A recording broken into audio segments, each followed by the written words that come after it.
আমাদের মোবাইলের internet connection অনেক সময় অনেক স্লো থাকে, অর্থাৎ ইন্টারনেট স্পিডটি এত কম থাকে যে আমাদের মোবাইল চালাতে খুবই সমস্যা হয়ে যায়। আমাদের ইন্টারনেটটি যদি আমরা খুব জোরের বেগে করতে চাই তাহলে আমাদের মোবাইল থেকে দুইটি সেটিং আমাদেরকে সেট করে রাখতে হবে। তাহলে চলো বন্ধুরা, দুইটি সেটিং আমরা আমাদের মোবাইলে সেট করে রাখি আর আমাদের মোবাইলটির স্পিডটি করে নেই ঝড়ের গতি। প্রথমেই আমাদের মোবাইলে থাকা যে সেটিং অপশনটি রয়েছে সেই সেটিং অপশনে আমরা একটা ট্যাপ করে দেব। প্রথমে আমরা সেটিং অপশনে একটা ট্যাপ করে দিলাম। ট্যাপ করে দেওয়ার পর এখানে একটু খেয়াল করুন যে আমাদের এখানে যে কানেকশন লেখাটি রয়েছে এই কানেকশনের উপর আমরা একটা ট্যাপ করে দিব। কানেকশনের উপর আমি একটা ট্যাপ করে দিলাম। ট্যাপ করে দেওয়ার পর এখানে খেয়াল করুন যে মোবাইল নেটওয়ার্কস লেখাটি রয়েছে, এই মোবাইল নেটওয়ার্কসের লেখার উপর আমরা একটা ট্যাপ করে দেব।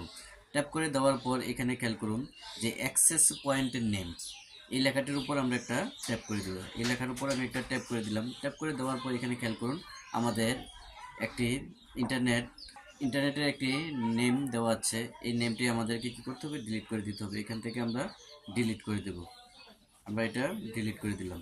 ডিলিট করে দেওয়ার পর এখানে একটি অ্যাক্সেস পয়েন্ট অ্যাড করতে হবে। এখানে খেয়াল করুন যে নেম রয়েছে, এই নেমের এখানে আমাদেরকে শুধু লিখতে হবে আই, শুধু আমরা আই লিখে দেবো। এখানে এপিএন যে লেখাটি রয়েছে এই এপিএন লেখার উপরও আমরা লিখে দেব শুধু আই দিয়ে ওকে বাটনে আমরা একটা ট্যাপ করে দেব।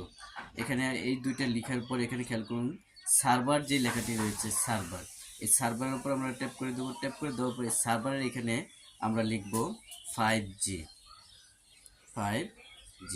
এখানে 5G লেখাটি লিখে আমরা ওকে বাটনে প্রেস করে দেব। প্রেস করে দেওয়ার পর উপরে দেখুন যে থ্রি ডট বাটনটি রয়েছে, এই থ্রি ডট বাটনে আমি একটা ট্যাপ করে দেবো। ট্যাপ করে দেওয়ার পর এখানে যে সেভ লেখাটি রয়েছে এই সেভের উপর একটা ট্যাপ করে দেবো। ট্যাপ করে দেওয়ার পর এখানে সেটিংটা আমাদের কমপ্লিট। এখন আরেকটি সেটিং আমাদেরকে করে নিতে হবে। একটু খেয়াল করুন আমাদের মোবাইলে যে এখানে উপর থেকে টান দেওয়ার পর এখানে কয়েকটা অপশন আছে। এখানে খেয়াল করুন যে এরোপ্লেন মোডটি রয়েছে, অর্থাৎ ফ্লাইট মোড। এই ফ্লাইট মোডটি আমরা একবার অফ করব, অফ করে দিয়ে আবার অন করব। এই ফ্লাইট মোডটি আমাদেরকে একবার অন একবার অফ করে দিতে হবে। অফ করে দেওয়ার পর খেয়াল করুন অটো আমাদের এখানে নেটটি চালু হয়ে যাবে।